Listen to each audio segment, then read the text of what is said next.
요셉은 예수님의 아버지가 되겠다는 꿈을 한 번도 꾸어본 적이 없었습니다. 그런데 그는 하나님의 구원사 속에서 예수님의 아버지가 되어버린 사람입니다. 자, 요셉은 지금 결혼을 앞두고 있어요. 결혼을 앞둔 남자들에게는 꿈이 있습니다. 결혼을 앞둔 남자들의 꿈은 보통 다르지 않습니다. 결혼해서 사랑하는 여인과 함께 행복한 가정을 꾸리는 것, 그리고 돈을 좀 많이 벌어서 좋은 집을 장만하는 것, 그리고 둘 사이에서 태어난 자녀들과 함께 그림 같은 집에서 동화 같은 행복한 삶을 사는 게 보통 결혼을 앞둔 남자들의 소망이고 꿈이기도 합니다. 자, 요셉도 이런 꿈을 꿨을 것입니다. 하루라도 빨리 마리아와 결혼해야겠다. 그리고 나는 목수라는 직업을 가졌으니까 열심히 일해서 마리아를 행복하게 해줘야지. 그리고 좋은 집도 짓고 아이들을 많이 낳아서 행복하게 살아야지라는 꿈을 꾸었을 것입니다. 실제로 이 요셉은 예수님을 포함해서 5명의 아들을 두었습니다. 그리고 성경에 나와 있지는 않지만 여러 자녀들도 딸들도 있었을 것으로 생각을 합니다. 그러니까 다복했죠. 이런 일상의 행복을 꿈꾸면서 결혼을 기다리고 있었습니다. 이렇게 행복한 결혼 생활을 꿈꾸며 결혼 날짜를 기다리고 있는 그에게 어느 날 청천벽력 같은 소리가 들렸습니다. 글쎄, 자신의 약혼 여인 마리아가 동거도 하기 전에 임신을 했다는 소식을 접하게 됩니다. 여러분, 이때 요셉의 기분이 어땠을까요? 상당히 불쾌한 마음이 들고 감정이 상하고 분노가 생기고 그리고 또 밀려오는 배신감에 몸이 부들부들 떨렸을 것입니다. 아주 복잡한 감정이었을 것입니다. 그리고 자신이 꿈꾸던 그 아버지로서의 삶, 남편으로서의 삶, 그 꿈이 박살나버렸습니다. 그 꿈이 박살나버리고 좌절된 순간 이루 말할 수 없는 절망과 허탈함이 요셉의 삶을 무너뜨려 버립니다. 그렇게 무너진 마음으로 이런 생각 저런 생각을 합니다. 이 문제를 어떻게 해결해야 하는가? 어떻게 해결해야 하나님이 보시기에 좋을까를 생각합니다. 그리고 하나의 결단을 내리죠. 요셉은 어려운 사람이라 아무도 모르게 조용히 마리아와의 관계를 정리하기로 결단을 내립니다. 이렇게 마음을 먹고 요셉이 잠자리에 듭니다. 그런데 여러분, 잠자리에 든다고 잠이 오겠습니까? 잠이 오지 않는 겁니다. 잠이 오지 않아서 이리 지척 저리 지척거립니다. 이런 생각 저런 생각하다가 겨우겨우 잠이 들었어요. 그런데 그때 주의 사자가 꿈에 나타납니다. 그리고 이렇게 말합니다. 요셉아, 요셉아, 마리아 데리고 오는 것을 무서워하지 말아라. 마리아의 뱃속에 있는 아이는 성령으로 잉태된 하나님의 아들이란다. 그 아이는 장차 온 세상을 구원할 메시아, 구원자란다. 그 아이가 태어나면 그 아이의 이름을 예수라 하라는 그 음성을, 메시지를 듣습니다. 여러분, 이 천사의 음성 메시지는 어떤 의미입니까? 마리아의 남편이 되라는 말이겠죠. 그런데 보다 더 본질적인 의미가 있습니다. 그 본질적 의미는 무엇입니까? 너는 이제 예수의 아버지로 살라는 것입니다. 요셉, 너의 사명은 이제부터 예수님의 아버지가 돼서 아기 예수를 지키면서 보호하면서 살아가는 거야. 이게 바로 천사의 음성이고 하나님의 음성이었던 것입니다. 이게 하나님이 요셉에게 주신 사명이었습니다. 그렇게 꿈을 꾸고 요셉이 잠에서 깨어났습니다. 생각을 해봤겠죠. 도대체 이게 무슨 내용인가? 성령으로 어떻게 잉태를 한다는 것인지 도저히 인간의 이성과 생각으로는 이해가 안 되는 겁니다. 그런데 천사가 말하고 간 그 말씀 한 구절이 생각났습니다. 그 말씀 한 구절이 무엇입니까? 이사야 7장 14절의 말씀이기도 하죠. 보라, 처녀가 잉태하여 아들을 낳을 것이요 그의 이름은 임마누엘이라 하리라는 그 말씀을 붙잡았습니다. 그리고 그 말씀을 붙잡고 묵상해 보니까 오늘 자신을 둘러싸고 있는 이 이해할 수 없는 일들이 성경의 예언의 성취라는 것을 깨달아 알게 되어지고 그것이 믿어져 버렸습니다. 그리고 그는 아침에 일어나서 예수의 아버지로 사는 것이 나의 길이라고 한다면, 그것이 나를 향한 하나님의 계획이라고 한다면 나는 일어나 이 길을 걸어가겠다고 결단하고 그 아침에 일어나 묵묵히 순종의 길, 예수의 아버지로 사는 길을 걸어갑니다. 사랑하는 여러분, 요셉이 비록 자신이 꿈꾸던 그 꿈과 소망은 박살나고 깨어져 버리고 산산조각이 난 채로 잠이 들었지만, 그러나 그 밤에 찾아오신 하나님을 통해 그는 하나님이 주신 꿈, 위대한 꿈, 거룩한 꿈을 꾸게 됩니다. 그 꿈이 무엇입니까? 예수의 아버지로 살아가는 꿈, 복음이신 예수님을 지켜내는 꿈입니다. 여러분, 우리가 살아가다 보면 꿈이 무너지는 날이 올 수 있습니다. 좌절하고 낙심하는 날이 올 수 있습니다. 그러나 하나님의 꿈이 무너진다고 해서 모든 꿈이 무너지는 것은 아닙니다. 그런데 인간은 대개 하나의 꿈이 무너지면 모든 꿈이 화르르 무너진다고 생각을 합니다. 그래서 지구가 무너진 것 같은 얼굴을 하고 다닙니다. 한마디로 말해서 이렇게 말하죠. 죽상을 하고 다닙니다. 여러분, 하나의 꿈이 무너졌다고 해서 모든 꿈이 무너진 게 아닙니다. 왜 나에게는 꿈이 하나라고만 생각하며 샀습니까? 하나의 꿈이 무너지면 다른 꿈을 꾸면 되는 것입니다. 그리고 일어나 그 꿈을 향해 달려가면 되는 겁니다. 하나님과 함께 잠이 들면서 하나님, 내 꿈 하나가 무너졌네요. 어떻게 하면 좋죠? 하나님, 나에게 새로운 꿈을 주세요. 말씀하면서 하나님과 함께 잠이 들면 되는 겁니다. 그리고 그 밤에 하나님이 주신 꿈을 꾸고 그 꿈을 가지고 기지개를 활짝 펴고 일어나 문을 박차고 힘차게 세상을 향해 나가면 되는 겁니다. 여러분, 하나님은 꿈이 무너진 그 자리에 하나님의 꿈을 꾸게 하시는 분인 것입니다. 여러분, 요셉의 꿈 하나가 산산조각 났습니다. 얼마나 아팠겠습니까? 꿈이 무너진다는 것은 아픔이고 괴로움이고 고통이고 상처점이고 찢겨짐인 것입니다. 너무나 힘들었습니다. 그러나 하나님이 주신 꿈을 간직하고 일어난 그 아침은 너무 상쾌했습니다. 유쾌합니다. 발걸음이 가볍습니다. 희망의 그 찬란한 아침이 그 마음과 발길을 비춥니다. 그래, 이제부터 나는 하나님의 아들이신 예수님의 아버지로 사는 거야.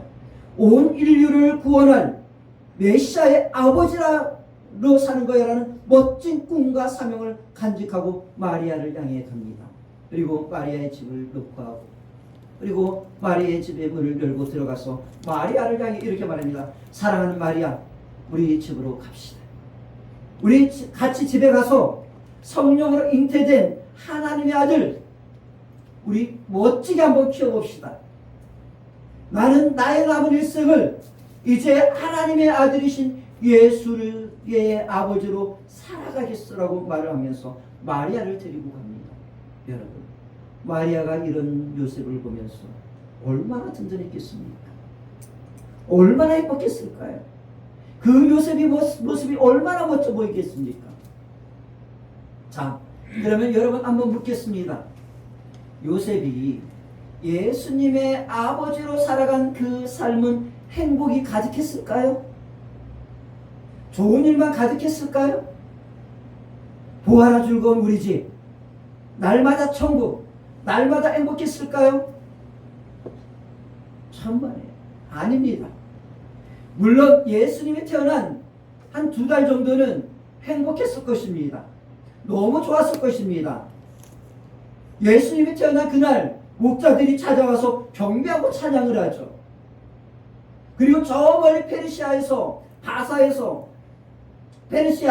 동방박사들이 찾아와서 경배를 합니다. 여러분, 참고로 동방박사들이 예수님을 찾아와서 경배한 날이 언제입니까? 예수님이 태어난 날 당일입니까? 아닙니다. 우리는 거의 많은 크리스찬들이 그렇게 알고 있지만은 전통적으로 성경학자들은, 그리고 성경 마태복음과 누가복음을 살펴보게 되면은 그날이 아니라 2달 정도 뒤에 한 달에서 2달 정도 뒤에 동방 박사들이 찾아와서 예수님에게 경배한 것으로 보고 있습니다. 여러분, 그렇게 동방 박사들이 와서 황금을 줍니다. 그리고 유향도 선물로 줍니다. 그리고 몰약도 선물로 주는 거예요. 순간 요셉이 생각했을 것입니다. 야, 내 선택이 정말 탁월한 선택이었어. 아기 예수의 아버지로 살기로 정말 잘했어 라고 생각을 했습니다. 그렇게 요셉은 동방 박사들이 떠난 뒤 잠이 들었습니다. 황금도 생기고 유향도 생기고 그리고 몰약도 생기고 얼마나 기분 좋은 밤이었겠습니까? 그런데 꿈에서 누군가가 자기를 깨우며 이렇게 말을 하는 겁니다. 요셉, 요셉, 빨리 일어나. 빨리 일어나서 애굽으로 도망을 가야 돼. 아기 예수가 지금 위험해. 헤롯이 하나님의 아들 예수를 죽이러 가니까 너 빨리 일어나서 애굽으로 도망을 가라는 겁니다. 피난을 가라는 겁니다. 여러분, 누가 그랬을까요? 누구였을까요?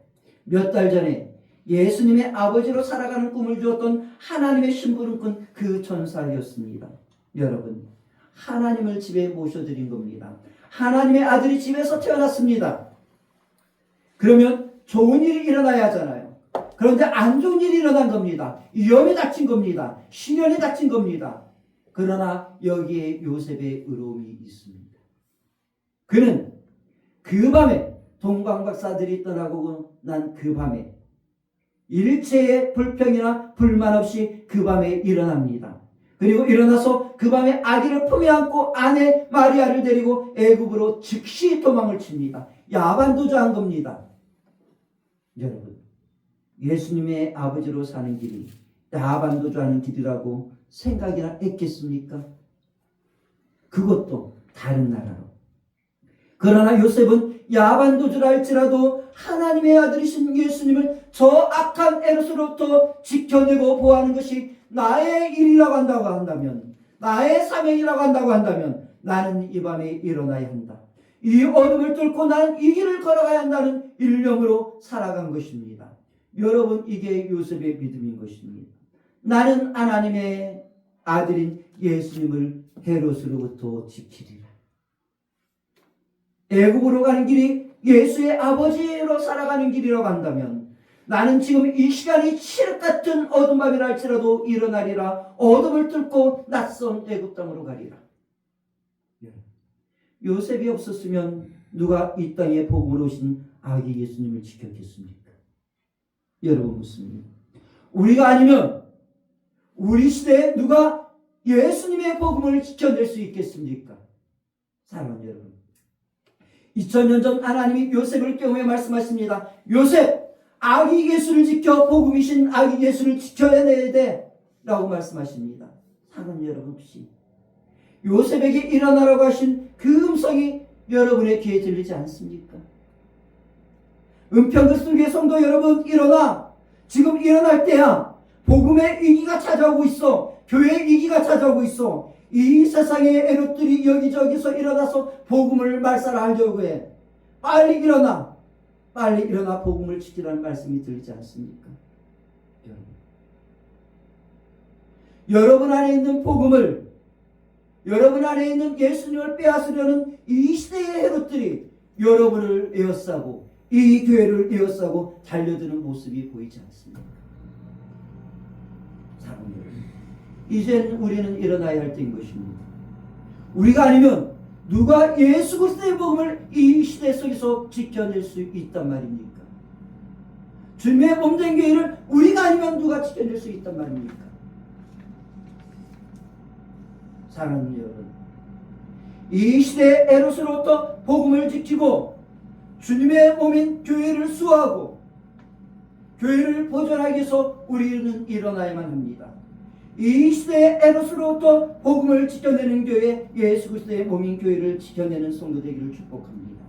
여러분, 나사렛의 보잘것없는 그 목수가 예수님을 지켜낸 것입니다. 대제사장이 지켜냈나요? 바리새인이 지켜냈나요? 서기관이 지켜냈나요? 아닙니다. 예수 그리스도의 제자들, 그리고 평범한 그 성도들, 이 시대의 그리스도의 제자들인 목사들과 성도들이 예수님을 지켜내고 복음을 지켜내는 것입니다. 자, 꿈에서 깨어난 요셉은 두말하지 않고 애굽으로 갑니다. 여러분, 유황핏이라는 것 좀 가까운 곳으로 피신시키시면 얼마나 좋겠습니까? 왜 그렇게 멀고 먼 애굽으로 가라고 하는지, 여러분, 애굽으로 도망가는 길이 얼마나 힘들겠습니까? 건강한 장정 온자라도 그 길은 걸어가기 힘든 길인 것입니다. 그런데 산모를 데리고 가야 합니다. 그리고 난지 2달도 안 돼 어린 아기도 데리고 가는 길입니다. 아기 예수가 그 가는 길 속에서 얼마나 울어댔겠습니까? 응애하고 얼마나 울어댔겠습니까? 이 모든 짐은 오롯이 누구의 몫이었을까요? 요셉의 몫이었습니다. 예수님의 아버지로 살게 한 요셉이 감당해야만 하는 사명의 무게였던 것입니다. 여러분, 예수님의 아버지로 사는 길이 이런 길이었습니다.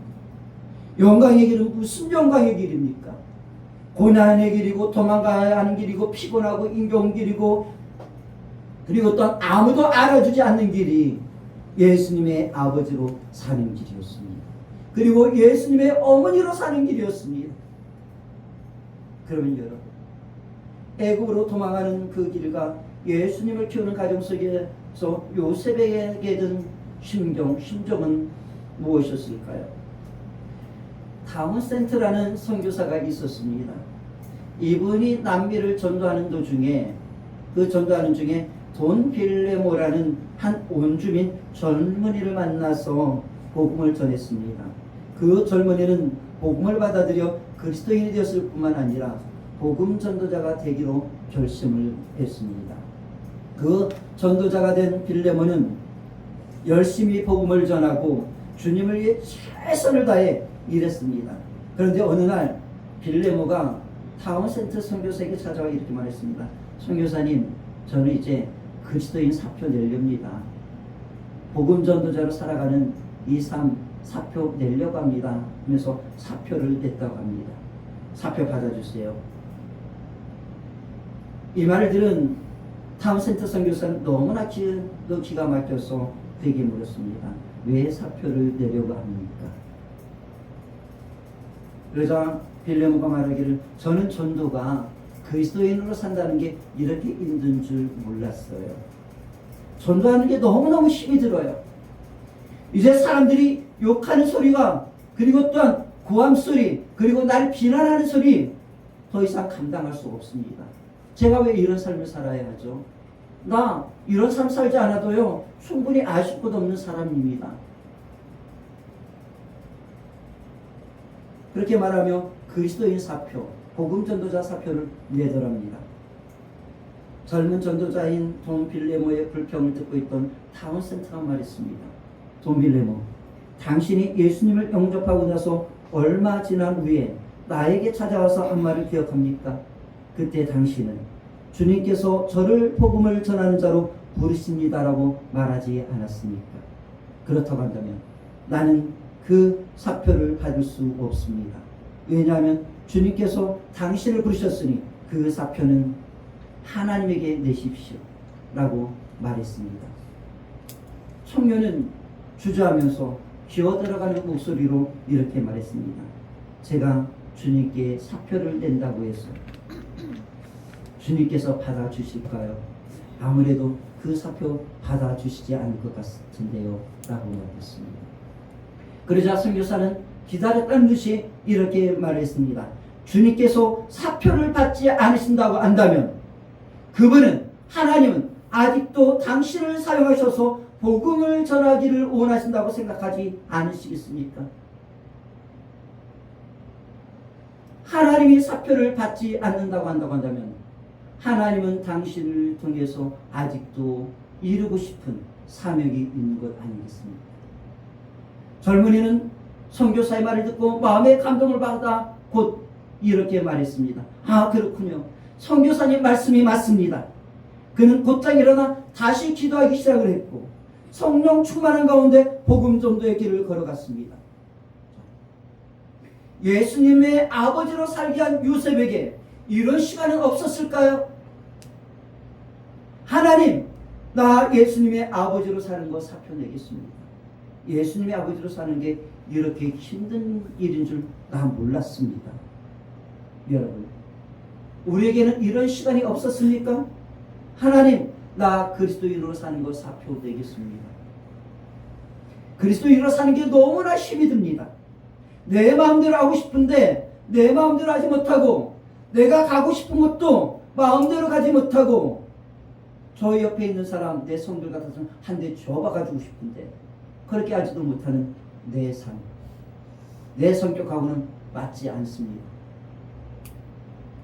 나 이제부터 그리스도인 하지 않으렵니다. 이런 마음 들 때가 없습니까? 자, 그때 우리 주님이 우리에게 뭐라고 말씀하시겠습니까? 그때 주님이 여러분이 내미는 사표, 그리스도인이라는 사표, 그리스도의 제자라는 사표 받아주실까요? 요셉이 만일 하나님, 나 예수님 아버지 사표 내고 싶어요 라고 말했다고 한다면 뭐라고 말했을까요? 주님은 이렇게 말씀하셨을 것입니다. 힘들지 다 안다. 왜 내가 그걸 모르겠니? 너의 힘든 거 왜 내가 모르겠니? 그런데 아무리 찾아봐도, 아무리 내가 찾아봐도, 눈을 씻고 찾아봐도 너만한 적임자가 없더라. 힘들지만 조금 더 힘들어. 그리고 주님은 우리를 지으신 그 창조의 손을 내미시면서 이렇게 말씀하십니다. 사랑하는 아들아, 사랑하는 내 딸, 내 손을 잡으려. 사랑합니다. 주님은 여러분들이 그리스도인으로 살아가는 그 고단함과 주님의 몸된 교회를 지키기 위한 그 힘겨움을, 그 상처를, 찢겨진 아픔을 낱낱이 아주 상세히 알고 있습니다. 그리스도인들은 상처받은, 찢겨진 마음으로 이 땅을 향해 걸어나갑니다. 사랑합니다. 그리스도인으로 살아가는 그 고단함, 그 힘겨움, 상처가 있습니까? 주님이 말씀하십니다. 내 손을 잡으려. 여러분, 주님이 손을 내밀고 계십니다. 그 손을 잡고 일어서시기 바랍니다. 그 손에서 창조의 능력이 우리에게 흘러들어옵니다. 주님이 내미시는 그 손에서 천지를 창조하신 그 힘을 얻으시기를 바랍니다. 그리고 그 새 힘을 얻고 다시 일어서시기를 바랍니다. 여러분, 예수님의 아버지로 사는 거, 예수님의 어머니로 사는 거 신날 것 같지만, 영광의 길인 것 같지만 너무너무 힘든 길이고 고난의 길이고 슬픈 길이었습니다. 때때로 사표내고 싶은 길이었습니다. 그러나 요셉과 마리아는 묵묵히 이겨냈습니다. 묵묵히 이겨내며 그 길을 걸어갔습니다. 하나님 주신 새 힘으로 아침에 기저귀를 펴고 일어나 마리아는 아침을 해놓고 예수님을 향하여 이렇게 말했습니다. 예수, 밥 먹어야지 라고 말했을 것입니다. 그리고 예수님의 아버지로 살았던 요셉은 하나님의 아들 예수를 지켜내기 위하여, 그리고 정말 잘 키우기 위하여서 아침에 일어나 목수 연장을 메고 직장을 향해 나가서 망치질하고 못을 박았을 것입니다. 마리아의 예수 밥 먹어야지라는 소리와 요셉의 어깨에 짊어진 그 목수의 연장통, 그리고 그 망치질 소리를 듣고 예수님은 그렇게 하나님에게 사랑받으며 사람들에게 사랑받는 아이로 자라났던 것입니다. 그리고 드디어 30세 하나님의 때가 되자 주님은 애기야라 천국이 가까웠느니라는 음성과 함께 복음을 들고 등장하셨습니다. 이 위대한 복음의 애침 뒤에 누가 있었습니까? 아무도 알아주지 않았지만 묵묵히 그 예수님의 아버지로 사명의 길을 걸어간 어머니 마리아가 있었습니다. 여러분, 요셉이 없었으면 어찌 그날의 주님이 있었을까요? 여러분, 요셉의 삶은요, 12 제자처럼 스포트라이트 받는 삶이 아니었습니다. 여러분, 마리아처럼 인정받는 길도 아니었습니다. 여러분, 보세요. 마리아는 그래도 알아주잖아요. 인정해주잖아요. 마리아는 영광받잖아요. 그런데 누가 이 시대에 예수님의 아버지로 묵묵히 걸어간 그 요셉을 알아주고 있습니까?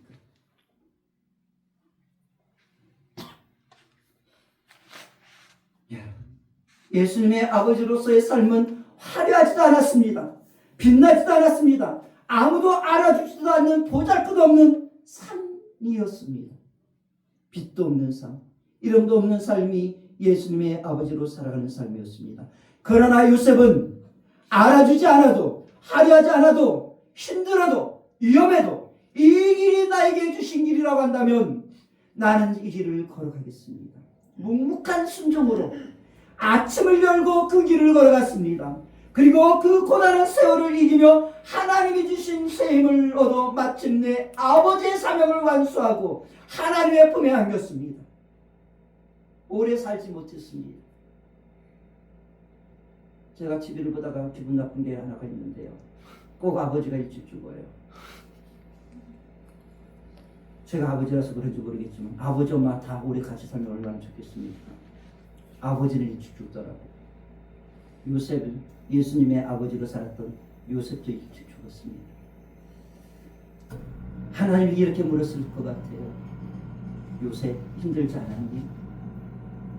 그럼 요셉이 뭐라고 말했을까요? 힘들었어요. 그래도 너무너무 좋았어요. 라고 말하지 않았을까요? 요셉은 마리아에게 늘 가려져 있습니다. 그러나 그는 빛나는 아버지였습니다. 여러분, 예수님에게 육신의 아버지였던 요셉은 어떤 아버지로 추억됐을까요? 혹시 예수님이 자기 아들이 아니라서 한 대 줘박지는 않았을까요? 편애하지는 않았을까요?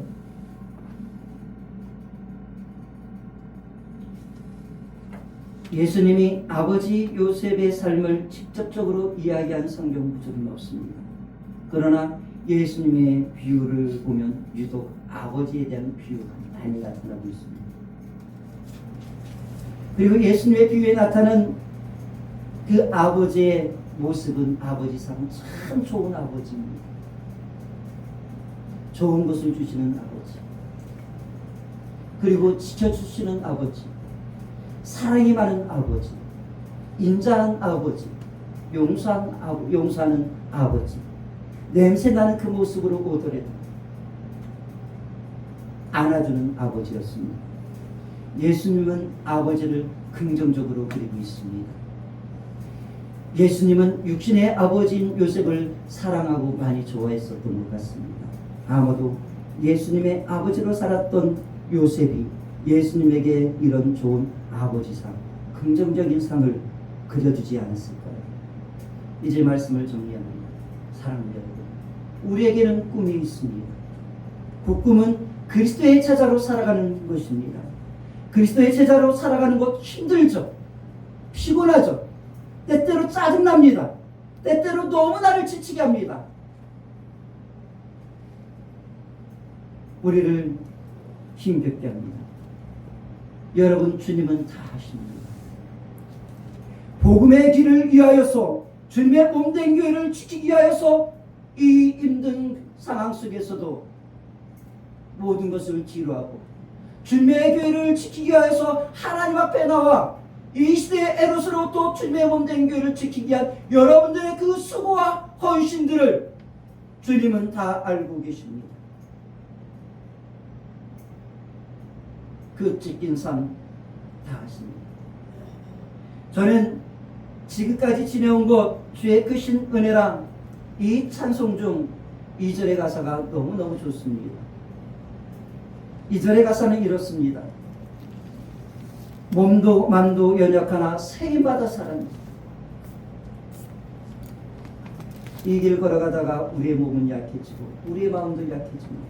그때마다 주님은 우리에게 새 힘을 주십니다. 물붓듯이 부으시는 주의 은혜에 족하다.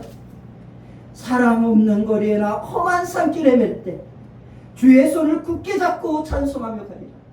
얼마나 멋진 그리고 얼마나 아름다운 시입니다. 사랑하는 여러분, 주님은 우리의 연약함을 다 아십니다. 사표내고 싶은 그 심정도 아십니다.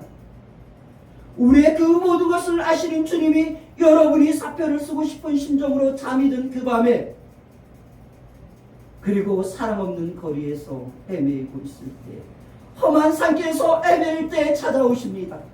그리고 몸도 마음도 연약한 우리의 몸을, 우리의 안경을 어루만지십니다. 그리고 새 힘을 주십니다. 새 아침을 여시고 그 아침에 날마다 새 힘을 주십니다. 여러분, 주님이 주시는 새 힘을 받아서 일어나십시오. 주님이 주시는 새 힘은 창조의 능력입니다. 주님이 주시는 새 힘은 부활의 능력입니다. 주님이 주시는 새 힘은 죽어가는데 살아가는 사람들을 살리는 생명의 능력인 것입니다. 여러분, 주님의 손잡고 일어나십시오. 그리고 주님이 주시는 새 힘으로 누가 알아주지 않는다 할지라도, 빛나지 않는 삶이라 할지라도 요셉처럼 묵묵히 순종하며 이 길을 걸어가시기 바랍니다. 어찌 빛나는 순종만 있어 주님의 몸된 교회가 지켜지고, 빛나는 마리아 같은 그 순종만 있어 예수님이 이 땅에 오셔서 그 사역을 감당해낼 수 있었겠습니까? 묵묵하지만, 스포트라이트 받지 못하지만, 아무도 알아주지 못하지만, 그래도 이 길을 묵묵히 걸어갔던 요셉이 있어서 주님의 복음이 올 우리에게까지 이른 것 아니겠습니까? 주님은 여러분들의 묵묵한 순종, 여러분의 이름도 없이 빛도 없이 주님의 몸된 교회를 지키게 하였소. 이 길을 걸어가는 그 모든 수고하십니다. 새 힘 주십니다. 새 힘 받아서 일어나는 성도들 되시기를, 은평을들게 되시기를 우리 주 예수 그리스도의 이름으로 축복하며 기도드립니다. 우리 시간 다 같이 기도하는 시간 갖도록 하겠습니다. 말씀 붙잡고 기도하도록 하겠습니다. 참으로 주신 아버지 하나님, 감사의 말씀을 드립니다.